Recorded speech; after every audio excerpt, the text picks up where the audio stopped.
Welcome to the first of our video chats with members of Martin Luther Chapel as we talk about our stewardship emphasis this month about under new management.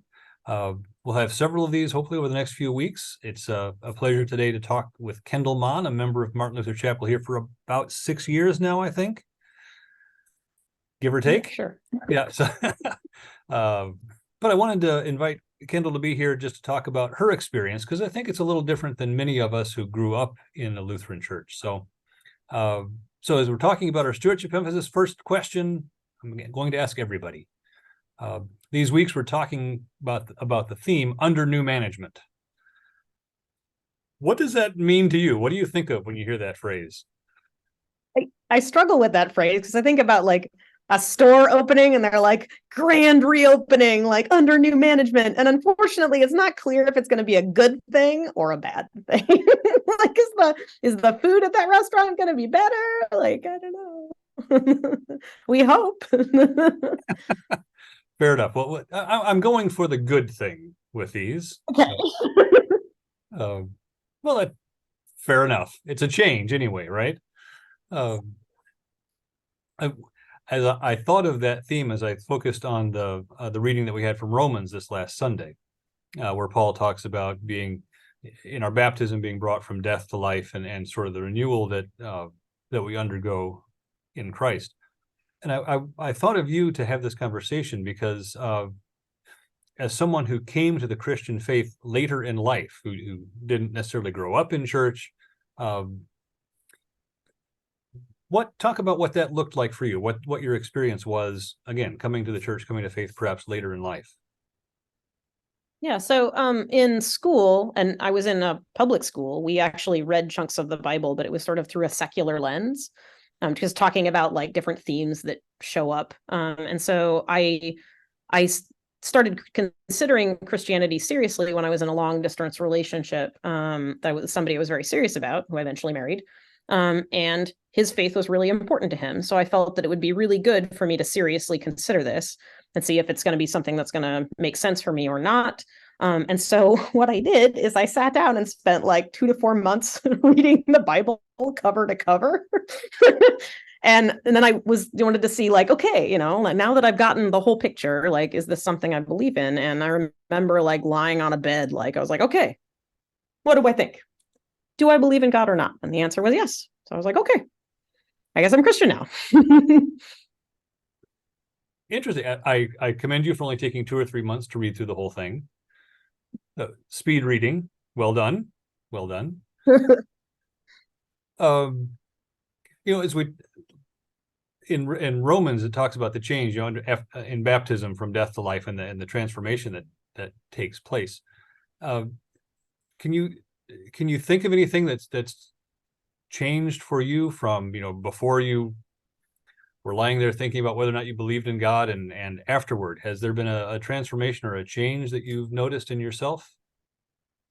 I think one thing that I found, I think another thing that's sort of interesting about this under new management, is that it seems so abrupt, like here's this big change. And for me, the change has all been really slow. And even though I had an obvious, clear start to my faith, like my faith has sort of changed with time. Like initially, that I'm mentioning these things to my pastor, right? Like I didn't go to church that much. And then was only baptized until after I had my first child. And then to make it worse, like I think even attending Martin Luther Chapel, I was like, I don't know, like, do I belong here? Like I came to faith later in life, like I'm the weirdo. They're gonna know I'm the weirdo. Like, is this really okay? And one thing that's been really nice has been that I appreciate about my faith is that now, like, the church gets to be a comfort for me. I get to be like, I go to church because I'm the weirdo. And the parts that don't quite fit and that nobody there feels like they quite fit. And I don't even have to exactly fit with them. I get to just have a nice engagement with God and understand where I've fallen short and how I want to change that. And critically, that I get grace and forgiveness. And that the fact that I get that grace and forgiveness gives me enormous reassurance that then allows me to keep moving. And I really prize that about my faith in my life. So it's really an individual thing that continues to develop over time. Yeah, that not necessarily an on-off switch, but a continual growth. Yeah, exactly. And I wasn't expecting that. I was sort of expecting like, I'd be like, oh yeah, here, and it's all solved and it all makes sense. It's like, no. It takes time and it grows with you and your circumstances change and you're like, wait, and like, nope, still fits, still works, but it's not quite as, I don't know, completely clear and totally solved as I would have expected, maybe. So last question.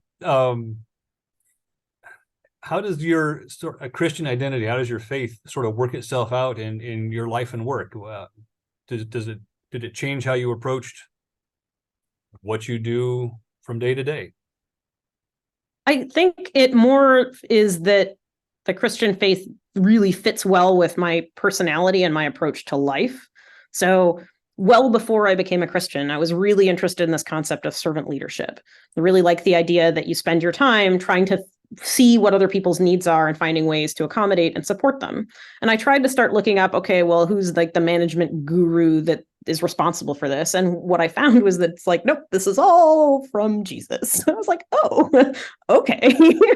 And so I think one thing that I really like about this is that I've always really enjoyed and have enjoyed helping people and finding ways to help people, whatever their circumstances are.